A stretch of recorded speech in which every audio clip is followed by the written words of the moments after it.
안녕하세요. 이번에는 2013년 1회차 소방 유체역학 풀이를 시작하도록 하겠습니다.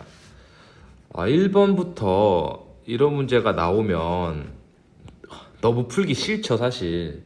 이게 알고 보면 어렵진 않은데 처음 공부하실 땐 좀 어려우실 수 있습니다. 얘는 이제 힘의 벡터가 이렇게 대각선으로 작용하는데 그럼 우리는 이제 풀기 싫은 거죠. 근데 여기서 이제 주어진 조건을 먼저 기재를 해보면 얘는 30도일 거고 얘가 이제 R이 12m죠. 그러면 먼저 이제 아셔야 되는 게 우리가 힘이 이렇게 대각선으로 가해지면 얘가 이제 벡터가 되는데요. F 벡터가 되는데 얘는 이렇게 사각형을 그려서 이 가로로 가해지는 수평 분력이랑 세로로 가해지는 수직 분력으로 이제 분해를 해서 구하셔야 계산이 용이해집니다. 한 번에 구하기는 너무 이제 어려운 거죠. 그러면 우리가 이렇게 수평이나 수직으로 분리하기 위해서 이 높이를 알아야 돼요. 이 지점부터 우리가 이렇게 B부터 그면 얘가 이제 90도가 될 거고 삼각형이니까 나머지가 60도가 되겠죠. 이 높이를 h라고 봤을 때 우리가 이제 h는 좀 확대해서 h를 먼저 구해놓고 해야 계산이 용이합니다. 저 반지름에 사인 베타라고 되어 있네요. 사인 베타를 곱해야 되는데 이게 30도잖아요. 그러면 우리가 12m 곱하기 사인 30도라는 건 뭐 계산기로 하셔도 되지만 0.5가 되기 때문에 h의 높이는 6m가 됩니다. 그렇다면 우리가 이제 가로 분력을 수평 분력을 구해야 되는데 얘를 이제 구하는 방법은 여기서 이제 fx라고 기재를 해보겠습니다. 우리가 이 유체의 비중량에 그리고 높이가 있는데 전체 높이는 아니에요. 그리고 요 면에 가해지는 면적이 있는데 이제 방파제의 폭 1m당이라고 해놨으니까 일단 A라고 두시고 이 H는 이 우리 정력학에서 측면으로 가해지는 수평력을 구할 때는 전체 높이의 2분의 1이 됩니다. 그래서 2분의 대문자 h 해주고 이걸 이제 계산을 해보면 식을 좀 풀어보면요. 우리가 감마 비중량 곱하기 2분의 h에 a라는 건 결국 우리가 이 폭에다가 높이를 곱한 게 되죠. 근데 폭의 조건에서 얘를 1m를 줬으니까 또 비중량은 9.8을 줬죠. 9.8이 되는 거죠. 그럼 이걸 이제 계산을 해보면 는이죠. 9.8 곱하기 2분의 6 곱하기 1 곱하기 6이 되겠죠. 그러면 얘가 176.4 kN이 나옵니다.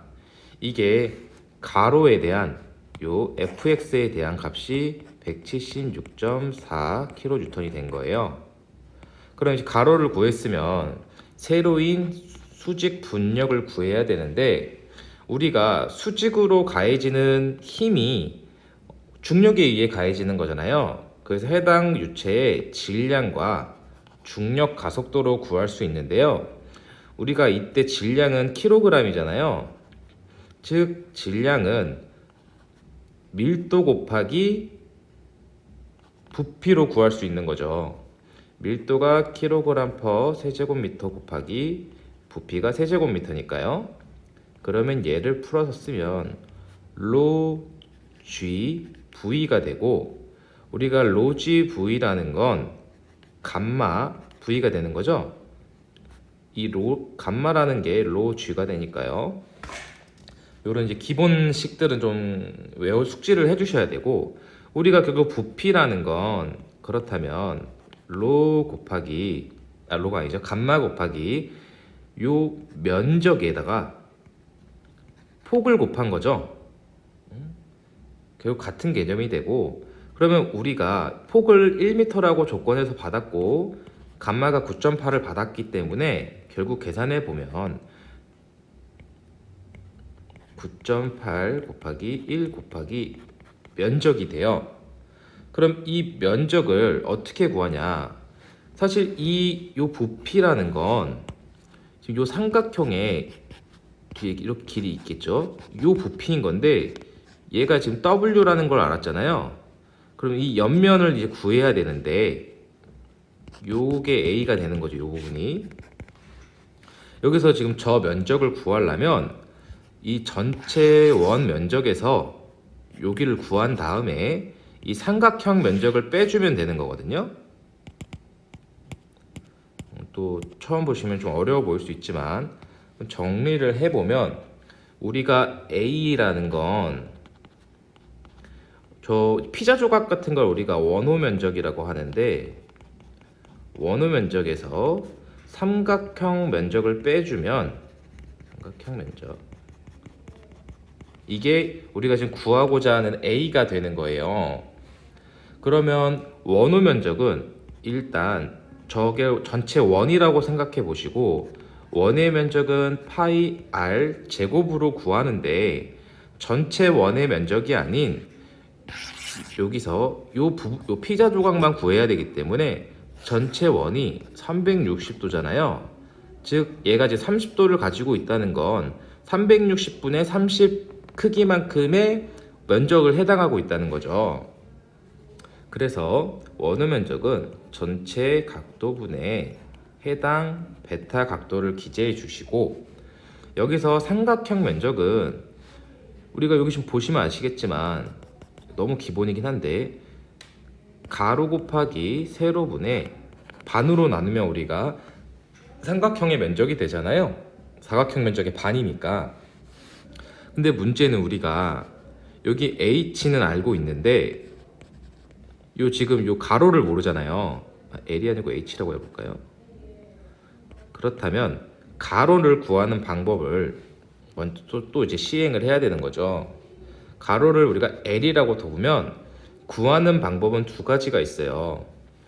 아까 저 삼각형을 이렇게 세워보면 우리가 여기가 6m고 여기가 12m인 걸 아니까 얘가 60도가 됐죠. 돌려서 세운 거예요. 그러면 6m 곱하기 탄젠트 60도를 하는 방법이 있고요. 이것도 싫으면 어차피 피타고라스의 정의이기 때문에 12는 6의 제곱 곱하기 요 밑변이라고 세로로 가긴 했네요.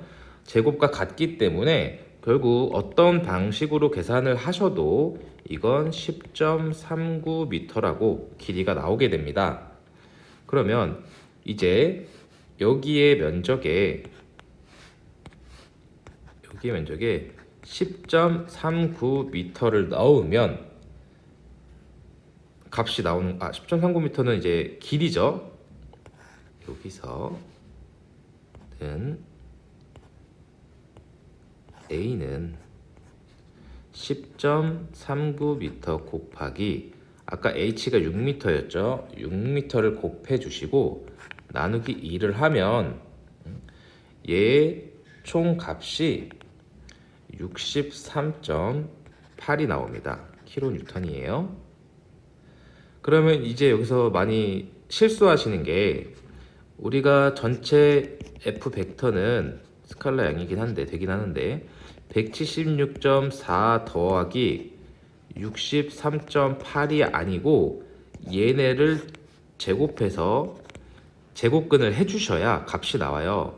이거 결국 요 식은 우리가 요 삼각형에서 빗변 구하는 거랑 같은 거잖아요. 요 짧은 면들의 제곱의 합은 긴 변의 제곱과 같다. 벡터도 이렇게 같은 식으로 계산을 하거든요. 그래서 이렇게 계산을 해주시면 187.58kN이 됩니다. 이 A 면적 계산하면 얘는 여기까지가 아니고 어디 갔죠? 여기 있네요. 죄송합니다. 하다가 말았네요. 이 면적이 여기가 아니고 여기서 2분의 10.39 곱하기 6m를 빼주면 이 전체 면적이 나오는 거죠.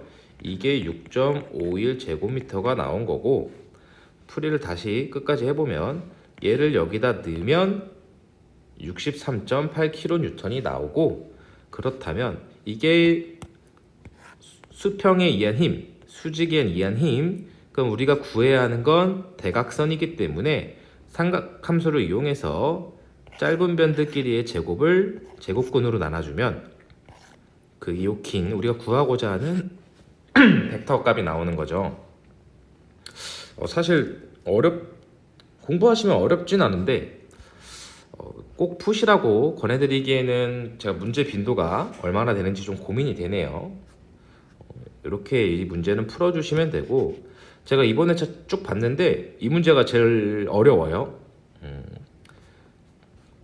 봐주시면 되고, 뉴턴의 점성 법칙을 이용하여 만든 회전 원통식 점도계는 사실 이건 그냥 외워야 되는 거잖아요. 풀이고 뭐고 할 거 없이 우리가 세관법이라고 말하는 하겐 포화젤, 하겐이라고만 쓰겠습니다. 하겐에 의한 게 있고, 또 회전 운동법에 의한 그 유명하신, 다 유명하긴 하죠, 뉴턴에 의한 게 있고, 낙구법을 이용한 스토크스, 이런 게 기준이 있는데, 얘를 이제 써보면 제가 이걸 다 써드리는 게 의미가 있는지 모르겠네요. 세이볼트 좀 크게 해볼까요? 앵글러, 뒤에 다 점도계가 붙는 거죠. 하베이, 오스왈드, 레드. 저도 이거 다 안 외우고 있어요. 누가 다 외우고 있을까요? 맥미셀, 그리고 스토어. 그 낙구법은 낙구식이라 외우기 쉽죠? 이거는 그냥 뭐 앞머리를 따서 외우시든 외우고 있어야 고를 수가 있는 거죠. 이건 풀이라고 할 것도 없고 그냥 숙지 내용이기 때문에 이게 굳이 시험에 왜 나오는지 전 잘 모르겠는데 이렇게 좀 기억을 해주시고, 자, 여기서 보시면 대기 중에 개방된 탱크 속 액면이 요 수면 점선이죠. 점선의 위치에서 요 뒤까지 내려왔다. 파이프 끝 C에서 대기 중으로 방출될 때의 유출 속도 VC는 약 몇 미터 퍼 세크인가? 자, 요런 건 다 그냥 함정인 거죠. 결국 우리가 여기서 방출되는 건 우리가 알고 있는, 공부를 하신 분도 있을 거고 아예 안 하신 분도 있을 건데, 속도를 구하는 제일 기본식이 토리첼리의 정리를 이용해서 EGH의 제곱근으로 구할 수가 있어요. 그리고 이 G는 어차피 고정값이니까 우리가 H만 구하면 되는 건데, 이 H라는 건 실질적으로 현재 위치, 수면의 위치부터 방출구의 높이까지를 빼주시면 이게 이 H가 되거든요. 즉 수면이 이 지금 그림상에서 이렇게 되어 있잖아요. 그럼 나머지 값은 다 무시하고 얘가 3m이기 때문에 이 값에 V는 중력과 속도가 9.8 또는 9.81인 건 그냥 외워주셔야 되는 거죠. 여기서 3m를 곱하면 얘는 대충 7.7m/s가 나옵니다. 우리가 이 토리첼리가 가장 쉬운 식이기 때문에 토리첼리로 푸는 식들은 다 일단 숙제를 해주셔야, 이것도 숙제를 안 하시면 그냥 꽈락을 나겠다는 그런 의도가 되는 거죠. 여기 또 내려와서 이 그림에서 탱크차가 받는 추력은 몇 뉴턴인가? 추력이 뭔지 모르면 일단 못 푸는 거고, 앞으로 이제 나가는 반대되는 힘이잖아요. 그러면 우리가 기본적으로 추력에 대한 식을 숙지를 하고 있으셔야 되죠. 얘는 로QV라고 적는데 요즘 자꾸 목이 잠기네요. 우리가 로는 물이니까, 물이라고 써있죠. 그냥 정해져 있잖아요. 천이라고 단위를 써주면 뉴턴 이렇게 되는데, 단위 그냥 크게 신경 안 쓰셔도, 그럼 우리가 일단 여기 단면적을 줬으니까 우리가 요 유량도 구할 수 있을 거고 유속도 구할 수 있을 건데, 더 구하기 쉬운 방금 전에 써먹은 속도를 구해보자는 거죠. 그렇다면 V는 EGH인데, 여기서 주의하셔야 될 점은 EGH의 H라는 건 원래 이 수면의 높이인데요. 얘가 지금 대기압이 돼 있죠. 대기압으로 개방돼 있을 때는 이 H가 그 H가 되는데, 여기 보시면 여기가 대기압이 아니고 여기 지금 압력을 걸어줬어요. 그러면 얘가 H1이라면 이거에 상당하는 수두도 H2라고 하고, 여기서의 H는 H1 플러스 H2가 된다는 거죠. 그러면 이제 H1은 해볼까요? H1은 당연히 그냥 5m인데 H2가 얼마냐? 그럼 우리가 이제 기본적으로 단위 환산을 기억하고 있으셔야 되는데, 우리가 킬로파스칼의 대기압 값은 101.325라고 외우고 있죠. 이건 제가 10년이 지나도 기억이 아직도 안 잊어먹는데, 그리고 수두는 미터인데 사실 여기 아쿠아가 있죠. 미터 아쿠아는 10.33이라고 계산을 하죠. 즉 우리가 이게 이제 수두 값이니까, 미터니까 물의 높이가 수두 값인 거죠.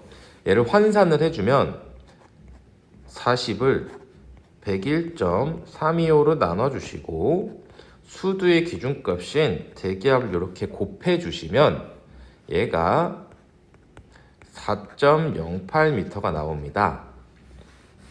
그러면 얘를 이제 이렇게 대입을 해서 4.08m를 더해주면 얘가 9.08m가 되니까, 얘를 풀어보면 우리가 결국 2분의 9.8 곱하기 5, 그냥 9.8 넣어도 되겠네요. 9.08을 넣어주시면 이제 V가 나오는데 이게 13.34m/s가 나오고요. 우리가 Q는 V를 구해놓은 거잖아요. 지워졌네요. V를 구해놨으니까 Q를 구해야 되는데, Q는 우리 가장 기본식인 AV 연속 방정식에 의해서 구할 수가 있으니까, 우리가 여기서 요 식에 바로 대입을 해보면 추력 F는 물의 밀도 1000 곱하기 A는 면적이잖아요. 여기 0.03이라고 줬으니까 0.03을 넣고 A 곱하기 여기 V가 들어간 거니까 V가 두 번이니까 13.34의 제곱을 곱하면 얘가 5338N으로 값을 도출할 수 있습니다. 그러면 요거랑 가장 유사한 5340이 답이 되겠죠. 자, 25번. 부차적 손실 계수 K는 2인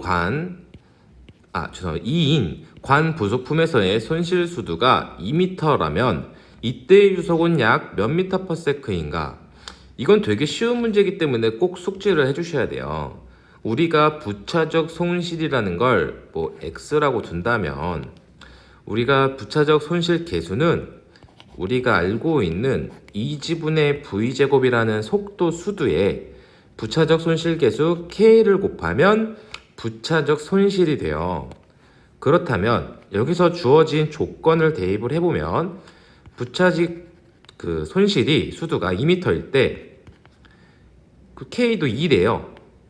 그렇다면 2 곱하기 중력과 속도는 9.8이니까 9.8에 V제곱을만 모르잖아요. 그럼 V가 얼마냐? 그러면 요거를 이제 이항을 해보면 V는 2분의 2 곱하기 9.8의 제곱이니까 루트를 씌워주면 값이 나오겠죠? 그럼 이게 4.43m/s로 나오고 1번이 답이 됩니다. 이게 가장 간단한 문제 중 하나이기 때문에 얘도 반드시 숙지해 주시고, 자, 다음과 같이 설치한 P2 정압관에 액주계 눈금 R이 100ml일 때 1에서의 물의 유속은 약 몇 미터 퍼 세크인가? 우리가 이 압력 구분을 먼저 할 줄 알아야 되는데요. 이 물에서 흐르는 이 동압과 이 물에서 옆면으로 가해지는 정압이라는 게 있는데요. 우리가 이 둘을 합친 것을 전압이라고 해요. 전체 압력이라고 생각해 주시면 돼요. 정압 그리고 동압. 그럼 여기서 가해지는 압력을 우리가 P2라고 봐볼게요. 이 관로 중으로 가해지는 압력을 P1이라고 봐볼게요. 이걸 이제 우리가 피토관이라고 하는데, 피토 정압관이라 그러죠. 여기로 가해지는 건 정압만 가해지는 거고요. 이 중간에서 가해지는 건 정압과 동압이 모두 가해지는 거예요. 그래서 여기에 미는 P1에서 P2를 뺀 압력 차이는 결국 동압이 되는 거거든요. 왜냐면 전압 빼기 정압이 됐으니까 이 값은 동압이다. 이런 개념을 약간 잡고 가시면 좋습니다. 그러면 우리가 결국 전압이 당연히 정압보다 크겠죠. 왜냐면 전압은 정압에 동압을 합친 거니까. 우리가 그리고 압력이라는 건 감마 H로 표현을 할 수 있었어요. 그러면 먼저 감마를 구해줘야 되는데, 우리가 요 안에 있는 건 물이고 이 검은색 액체는 비중이 13.6인 수은이라는 거죠. 그러면 먼저 두 가지의 요 비중량을 다 알아야 되는데, 먼저 1이라고 해볼까요? 수은의 비중은 우리가 물보다 13.6배가 무겁기 때문에 여기 9.8이 아니고 9,800을 곱하는 이유가, 이따 단위 환산을 좀 쉽게 하려고 뉴턴 퍼 세제곱미터를 곱한 거고, 얘가 13만 3,280이 나오고요. 이제 뉴턴이 되겠죠. 우리가 이제 물의 비중은 그냥 9,800을 이제 외우고 있는 거죠. 그렇다면 우리가 구해야 하는 건 여기 높이가 어떻게 나왔냐니까, 여기서의 압력 차이는 P1 빼기 P2가 될 거고요. 이 식을 감마 H로 바꾸면 감마 1 빼기 한 번 더 가볼까요? 감마 1 마이너스 곱하기 H 마이너스 감마 2 H가 되고, 얘는 감마 1 마이너스 감마 2의 H가 됩니다. 그러면 이 식을 우리가 이제 계산을 한번 해보면, 감마 1은 여기 구했죠. 감마 2랑 얘는 물의 비중량, 얘는 수은의 비중량이에요. 수은의 비중량 빼기 물의 비중량을 해주고, 여기에 높이가 100ml였으니까 미터로 SI 단위 미터로 환산하면 0.1m가 될 거고, 이것은 12,348 뉴턴 퍼 제곱미터가 될 거예요. 파스칼이죠. 그러면 여기서 이제 원하는 건 유속이 얼마냐는 거예요. 우리가 압력을 알고 있으면 이거를 속도로 변환할 수 있거든요. 제가 이 방법이 여러 가지인데, 저 같은 경우에 쉬운 방법은 소방에서 나왔던 것 같은데, 우리가 압력이라는 건 단위가 파스칼일 때요, 2분의 로 V 제곱은 압력이다라고 식을 세울 수가 있어요. 이제 베르누이 방정식에서 나오는 건데, 이 식을 이용하면 아까 1, 2, 3, 4, 8 파스칼이죠. 얘가 파스칼은 2분의 물의 밀도가 1000이니까 1000 곱하기 V의 제곱일 때 V는 얼마냐 하고 구할 수 있거든요. 이거 이렇게 그냥 식 이항하면 아주 간단하게 구할 수 있죠. 이러면 4.97m/s가 나오는 첫 번째 방법이 있고, 또 다른 방법으로는 우리가 이제 토리첼리식만 내가 외우고 있다 라고 하시면 P는 감마 H잖아요. 그렇다는 건 H는 감마분의 P가 될 거고요. 이항에서요. 그럼 이걸 계산을 하면 물의 비중량은 9,800이고 아까 압력이 12,348이었으니 얘를 수두로 환산을 하게 되면 1.26m가 나와요. 갑자기 수도로 왜 환산을 했냐? 우리는 속도 V를 토리첼리 정리에 의거하여 EGH의 제곱근으로 구할 수 있기 때문에 얘도 2 곱하기 9.8 곱하기 1.26m를 하면 같은 값인 4.97m/s가 나오게 됩니다. 본인이 편한 방법으로 구하시면 되고 다른 방법도 있는데 이 두 가지로 구하시는 것이 가장 쉬울 것 같네요. 얘의 답은 4번이 되겠죠. 이렇게 보시면 되고,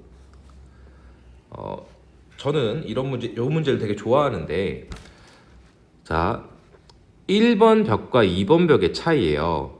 델타 T가 20도 이내와 열전도율 람다가 5 이내. 단위 무시해도 상관없어요. 이 문제는 두께가 20cm다. 근데 다른 벽에서 델타 T가 40이고 1,2라고 써볼까요? 람다 2가 10이고 이때 같은 연료속을 통과시키는 벽의 두께는 얼마냐? 뭐 그림까지는 안 그려도 되겠네요. 그렇다면 우리가 이 식 하나만 알면 돼요. 우리가 단위 시간당, 단위 면적당 흐르는 연료속이 같다고 했어요. 1은 Q2와 같다. 그러면 먼저 Q1이라는 건 그냥 다트 다 생략할게요. 그냥 이해하시면 되고, Q1이라는 건 우리가 여기서 열 전도량을 구하는 거기 때문에 열 전도량 QC1은 람다 곱하기 L분의 델타 T가 돼요. 근데 QC1이 QC2와 같다고 했고 여기에 다 1을 넣고 QC2를 람다 2분의 L2분의 델타 T2로 두면 이거 그냥 다 대입하면 되거든요. 어차피 단위도 다 똑같아서 단위를 뭐 환산할 필요도 없어요.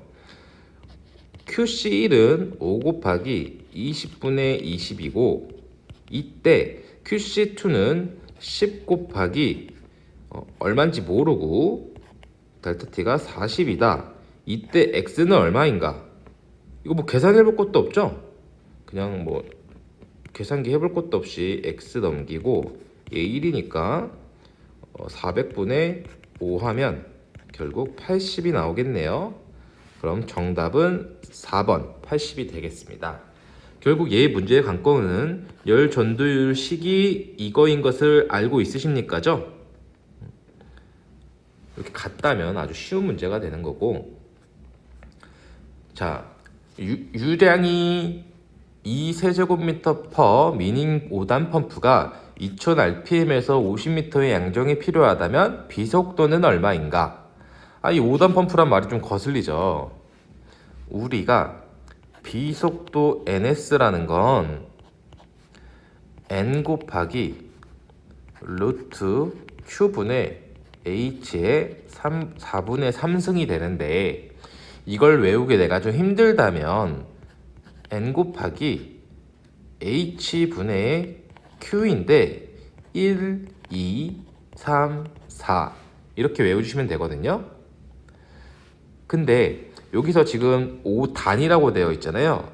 이 펌프에서의 단단 이런 단수는 이 양정과 관련이 있는 아이예요. 5단이라는 건 쉽게 생각하면 이렇게 5단으로 설치가 된 거거든요. 그렇기 때문에 얘는 우리가 단수가 많아진다면 n 곱하기 이 양정을 단수로 나눠준 거고요. 5단이니까 5단 해서 50m잖아요.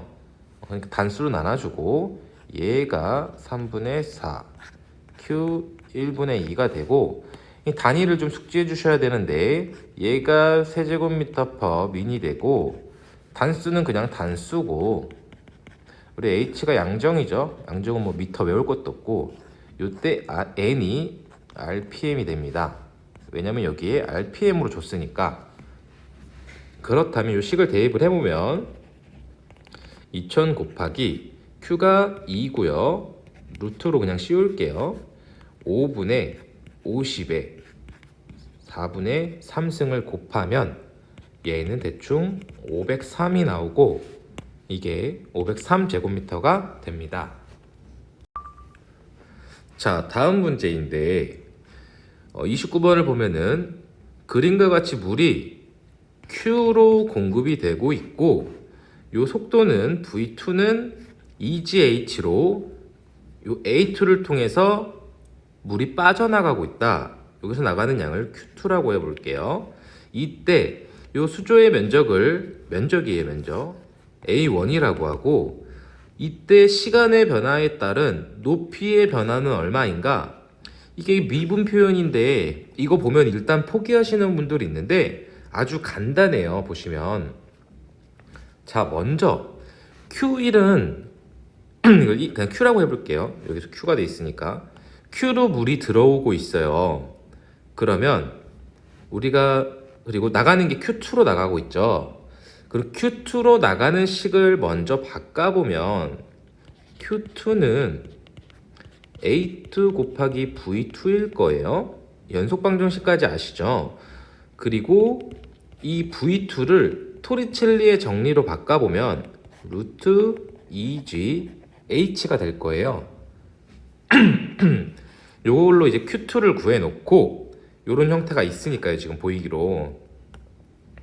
그런 다음에 일단 높이에 대한, 시간에 대한 높이의 변화를 구하기가 어려우니까 우리가 들어오는 유량에서 나가는 유량을 빼면요, 이건 이 dt라는 건 시간의 변화가 발생한다는 거거든요.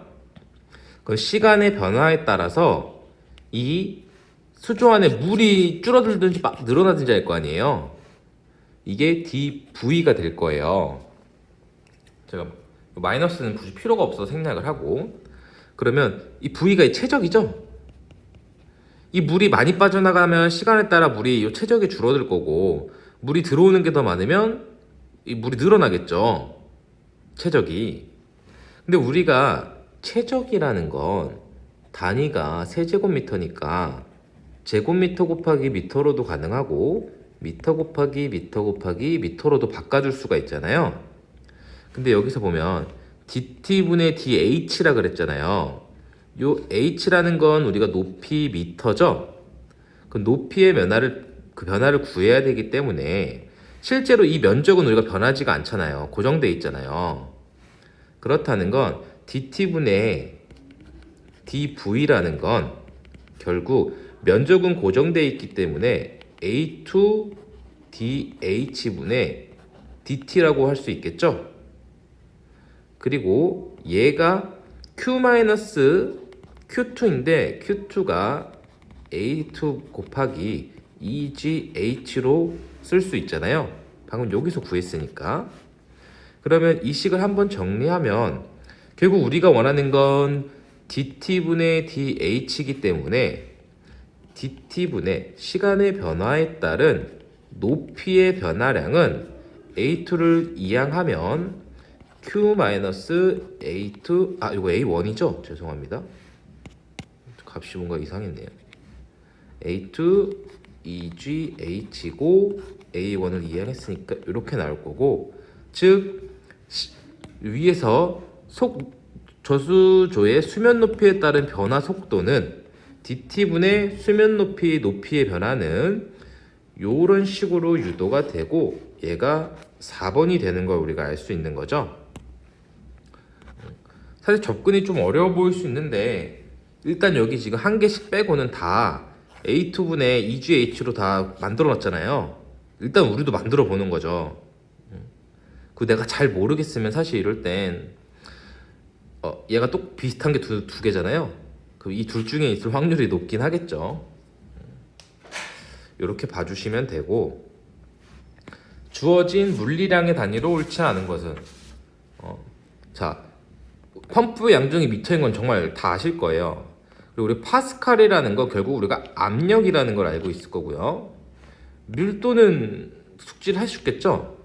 근데 문제는 이게 속도인데, 속도가 맞는데 이것도 맞는 거 아니냐 라고 생각할 수 있는데, 우리가 수두라고 말하는 거의 단위는 다 미터가 돼요. 수두에 대해서 공부를 해보면 우리가 결국 물수에 머리 두자잖아요. 헤드에서 우리가 H, 즉 얘는 미터다라고 하는 건데, 우리가 어떤 병안에 이렇게 둬볼게요. 여기에 물을 이렇게 채워 놓으면 이 바닥면에 가해지는 힘은 F는 요 들어있는 유체의 질량의 무게에, 그러니까 질량의 무게가 결국 힘이 되겠죠. 그러면 우리가 여기서 이제 압력을 구해야 되니까 보통요, 그러니까 압력으로 환산을 해볼게요.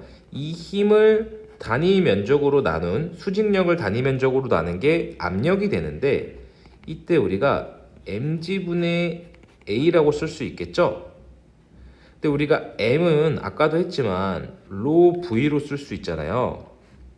그러면 로지 v라고 쓸게요. 제가 더 손이 익어서 로지 v분의 a가 되고, 이 v는 뭐냐, 이 높이가 h니까 면적 곱하기 높이 하면 v잖아요.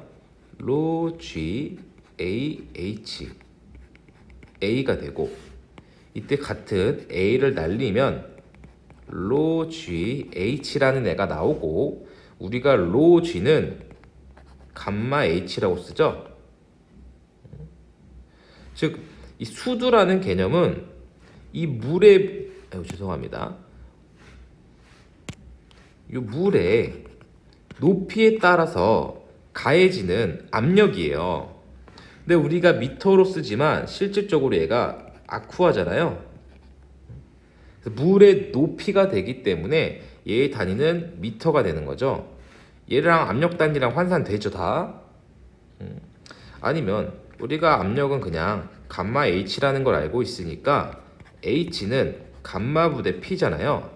그럼 압력을 비중량으로 나눈 건데, 우리가 압력의 단위는 뉴턴 퍼 제곱미터고 비중량은 뉴턴 퍼 세제곱미터니까 삭제하고 날리면 단위는 미터가 되죠. 그래서 우리가 수두라고 하는 H는, 헤드는 단위가 미터가 된다. 정답은 3번이 되겠습니다. 풀이를 좀 어렵게 한 것 같기도 하고. 이상적인 열기관 사이클인 카르노 사이클을 왜 소방시험 문제에 내는지 전 모르겠지만, 자, 여기 난 힌트가 있어요. 이상적인 열기관이다. 우리가 이상적이라는 건 자연계, 즉 현실에서는 불가능하다라는 거예요. 이 가능해지면 우리 이제 노벨상 이런 거 받겠죠. 이상적인 사이클이라는 건, 자, 현실에서 있기 힘들 만큼 너무 좋은 놈이니까 우리가 안 좋은 놈을 찾으면 되는 거거든요. 맞는 것을 찾으려면. 자, 비가역이 뭔지 모르시면 좀 어려울 수 있지만, 우리는 가역이라는 걸 A 상태에서 B 상태로 만들었을 때 다시 어떠한 손실도 없이 B에서 A로 돌릴 수 있으면 이게 가역이에요. 쉽게 생각해서 내가 책상을 손바닥으로 탁 쳤는데 다시 그 책상이 내 손바닥을 쳐서 올릴 수 있으면 가역이거든요.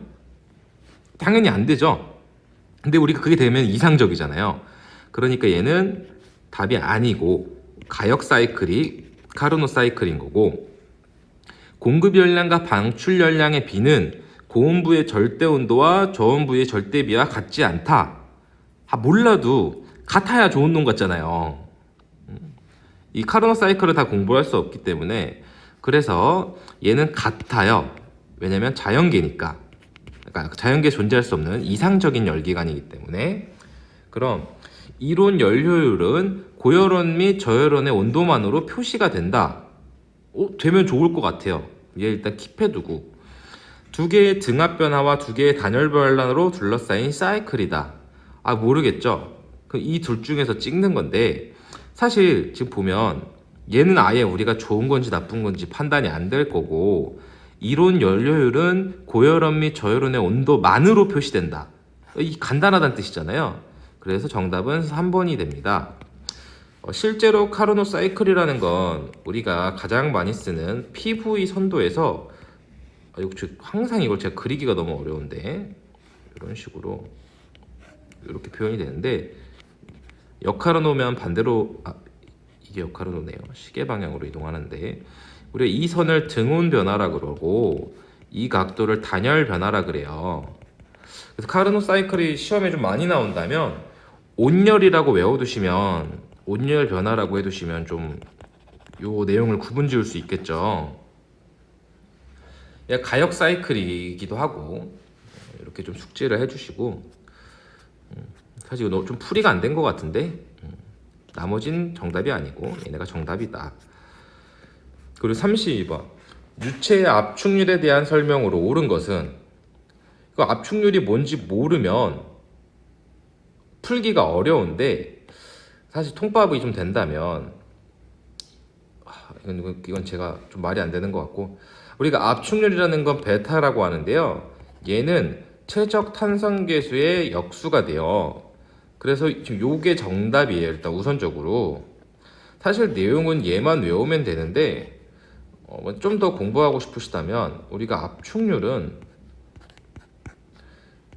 요 압력 변화에 대한 최적의 변화를 압축률이라고 하는데, 이게 우리가 테스트하는 애 최적이 애초에 커버리면 많이 변할 거 아니에요. 그래서 최적으로 나눠져서 우리가 그 비최적을 만들어주는 거죠. 단위 최적단 계산하려고. 원래 이런 거 압축률이라 그러고, 압축률과 반대되는 게 최적 탄성 계수다. 이거 그냥 외워주시면 되죠. 서로 반비례 관계다. 이렇게 숙지해 주시면 되고, 시험에서 상관없는 걸 제가 하면 안 되니까. 그리고 원간에서의 유체 흐름에 대한 일반적인 설명으로 맞는 것은, 잘 몰라도 우리가 원간을 그려보고, 검은색으로 해볼까요? 관을 이렇게 그려보겠습니다. 하나씩 그냥 생각해 보는 거죠. 수평 원간에서 일정한 유량의 물이 충류 상태로 흐를 때, 이렇게 흐를 때 관 직경을 2배로 하면 손실 수준은 2분의 1로 감소한다.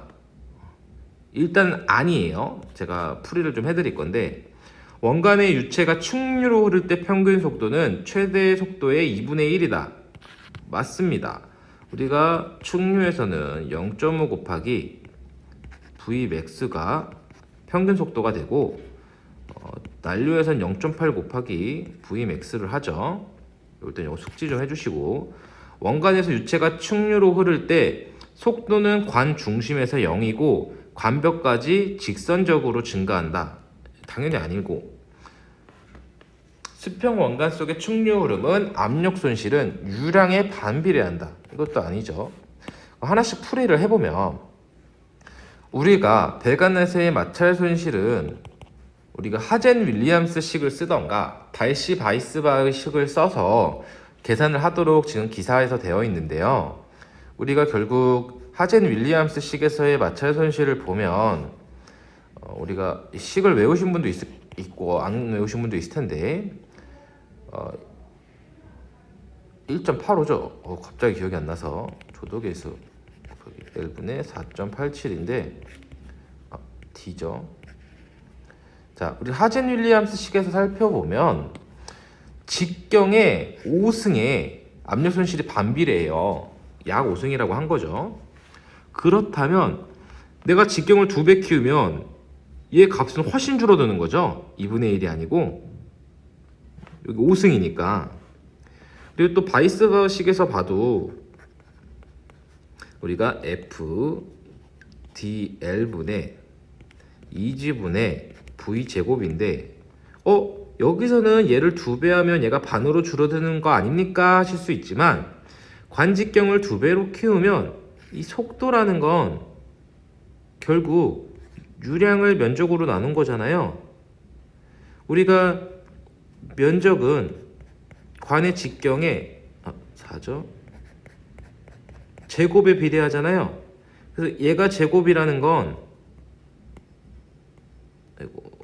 직경이 4배가 된 거잖아요. 이해되시나요?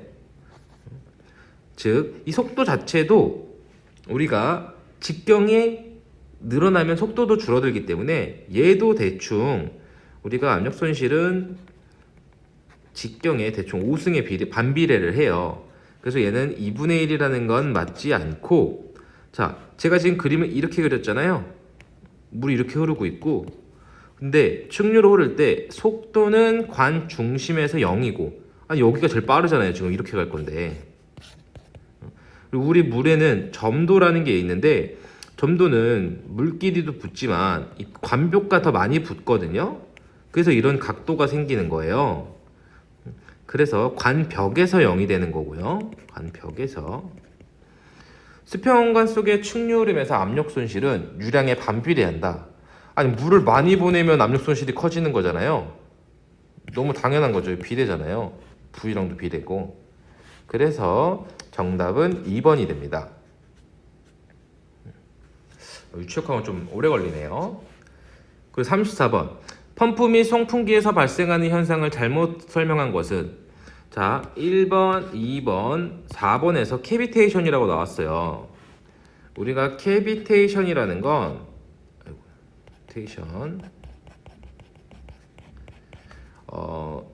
압력이 포화 증기 압력보다 작아지면 발생하는 게 캐비테이션이거든요.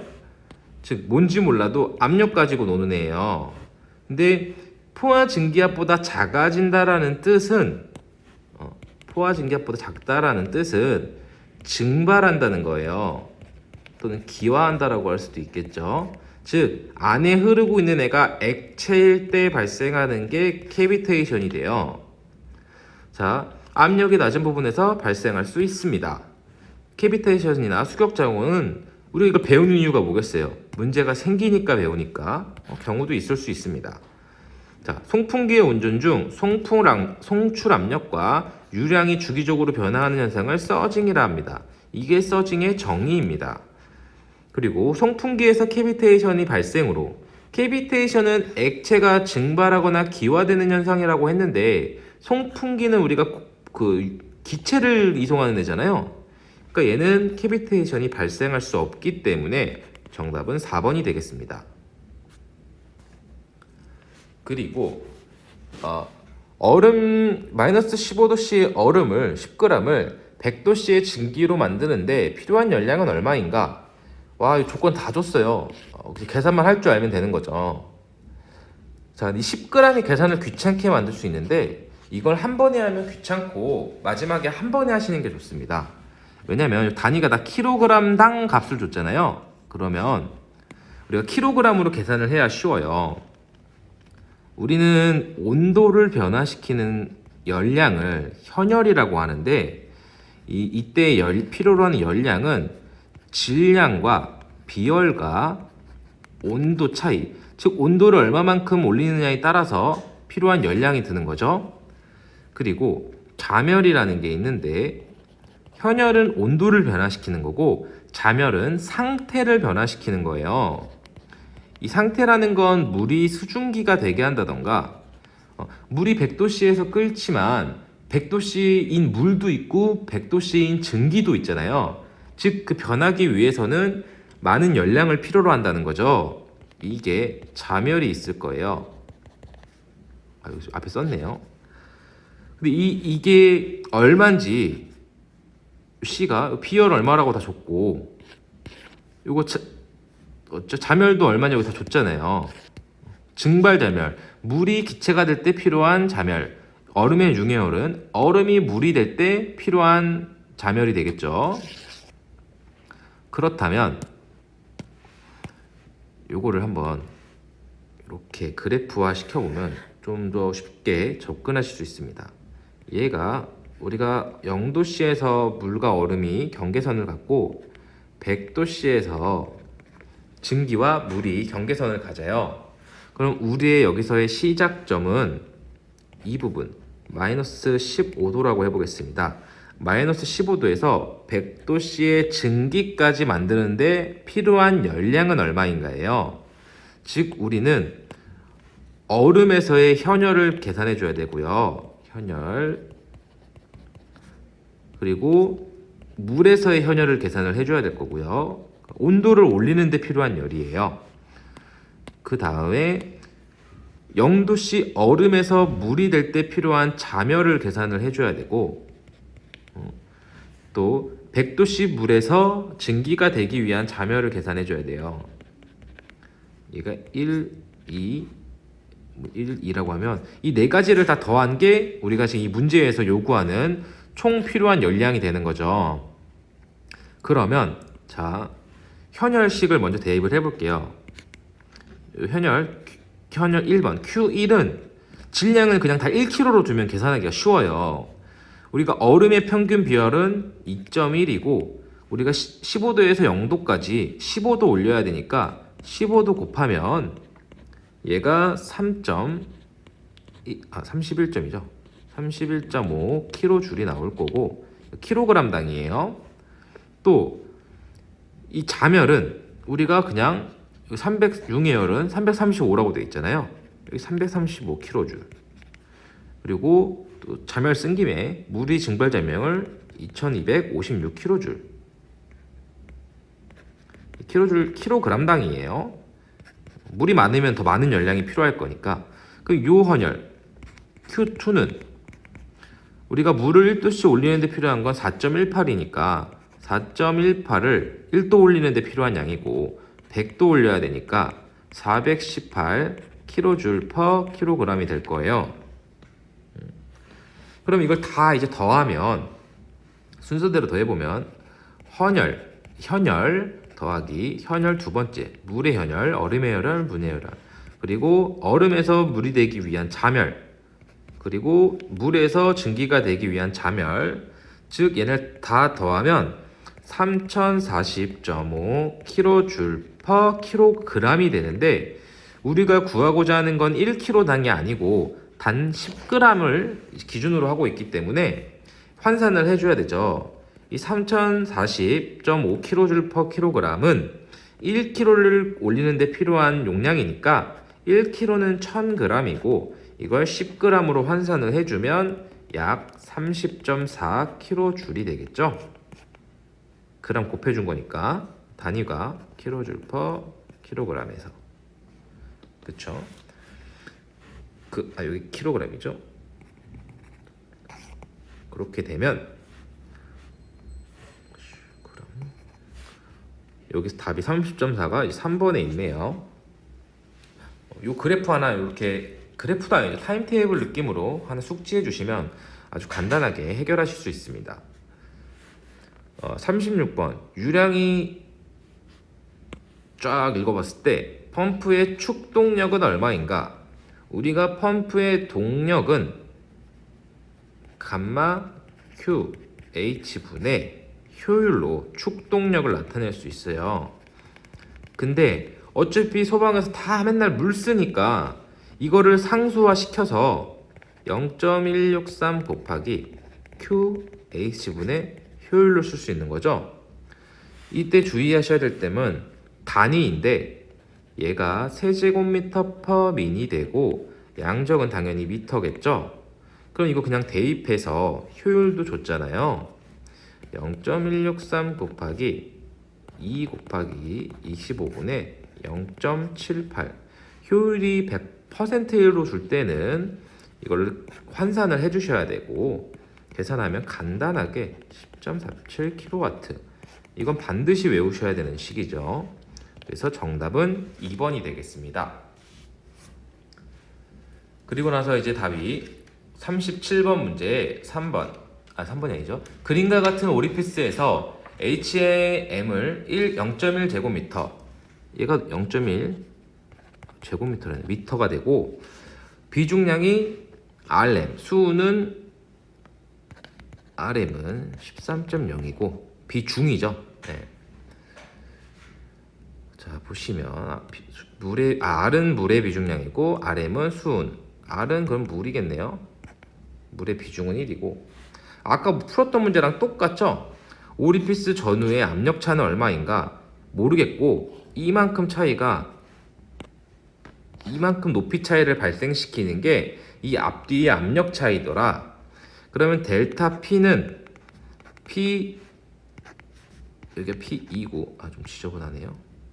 P2고 이쪽이 P일 때 P1 빼기 P2일 거고요. 얘는 아까랑 똑같이 감마 1 빼기 감마 2의 H가 될 거예요. 근데 H는 우리가 0.1을 줬었고 아까 앞에 구해놓긴 했는데 얘는 비중이고 우리가 구해야 되는 건 이건 비중량이기 때문에 수은의 비중은 이건 이제 단위가 킬로뉴턴 퍼 세제곱미터로 할 거니까요. 곱하기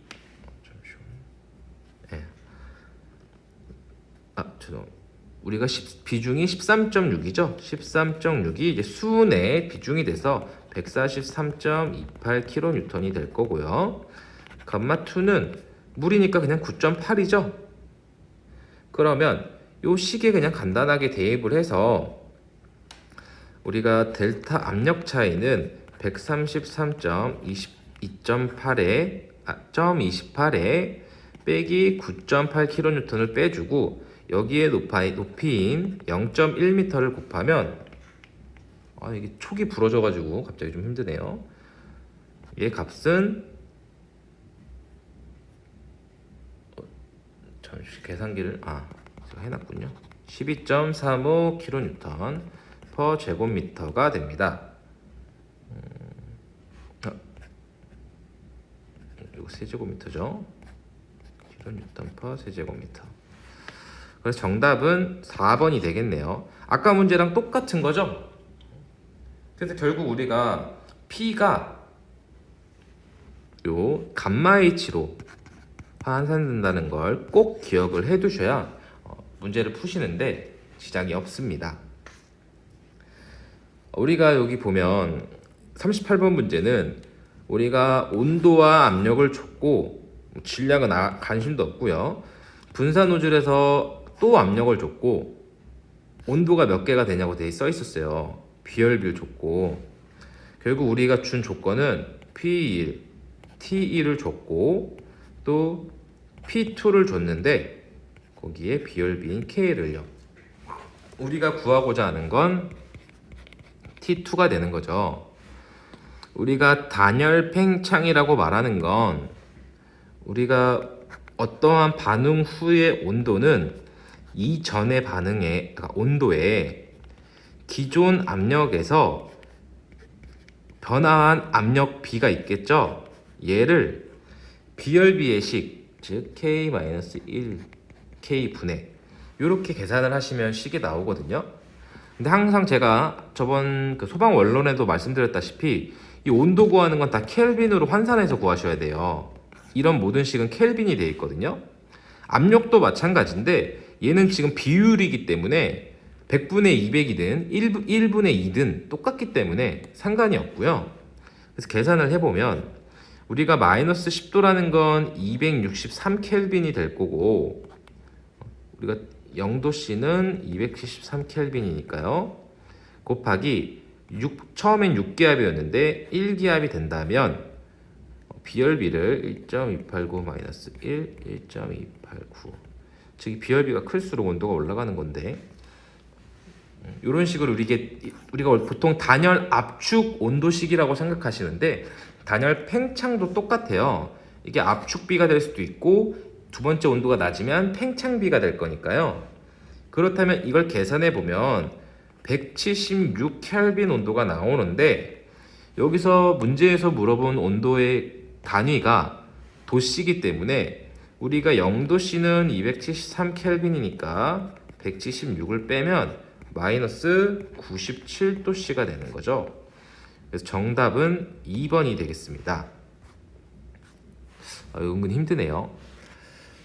표준 대기압하에서 게이지 압력 190kPa를 절대 압력으로 환산하면 몇 kPa이 되겠는가? 너무 좋은 문제죠? 우리가 표준 대기압하에서 kPa로 환산을 하면 101.325kPa이라고 불러요. 그럼 이제 우리가 게이지 압력이 뭔지를 알아야 되는데, 우리가 이렇게 절대 진공이라는 압력이 있고 아무 압력이 없는 거죠. 우리가 살아 숨쉬는 대기압이 있겠죠? 즉 여기가 kPa로 쓰면 101.325kPa이 될 거예요. 그리고 우리가 대기압보다 큰 압력을 이렇게 계기 압력으로 재는 거예요. 압력계에 표시되는 압력이 요건 거죠. 여기에 표시된 게 지금 190kPa이라는 거죠. 절대 압력이라는 건 절대 진공에서부터 측정한 압력이니까, 즉 절대 압력은 계기 압력 더하기 대기 압력이 되거든요. 대기압이죠. 즉 101 더하기 190 하면 291이 나오기 때문에 이거는 뭐 볼 것도 없이 답은 3번이 되는 거죠. 그리고 이제 마지막 문제입니다. 직경 25cm인 매끈한 원관을 통해서 물을 초당 100리터를 수송하고 있다. 관의 길이 5m에 대한 순실 수두는 약 몇 미터인가? 단, 관 마찰 계수는 F이다. 우리가 F라는 값을 주는 순간 우리는 달시바이스바흐식을 써야 돼요. 내가 달시바이스바흐식을 모르면 못 푸는 거예요. 그냥 유체역학은 이런 좀 꼼수가 안 통하는 거죠.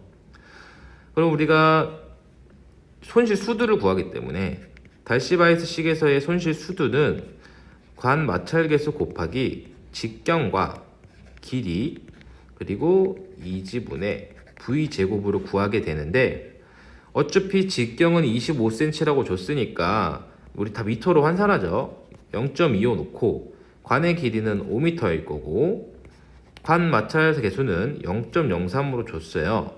그러면 중력 가속도는 9.8일 거고, 자 V만 없는데 우리가 결국 여기서 유량을 줬죠. Q가 초당 100리터, 즉 100m, 100리터 per sec가 되는데, 얘를 단위 환산하면 0.1 세제곱미터 per sec가 될 거고, 우리가 V는 Q분의 A로 구하기 때문에 Q는 AV를 뒤집어 놓은 거죠. 0.1을 여기 25cm잖아요. 옆에다 좀 써볼까요? 여기 넓으니까.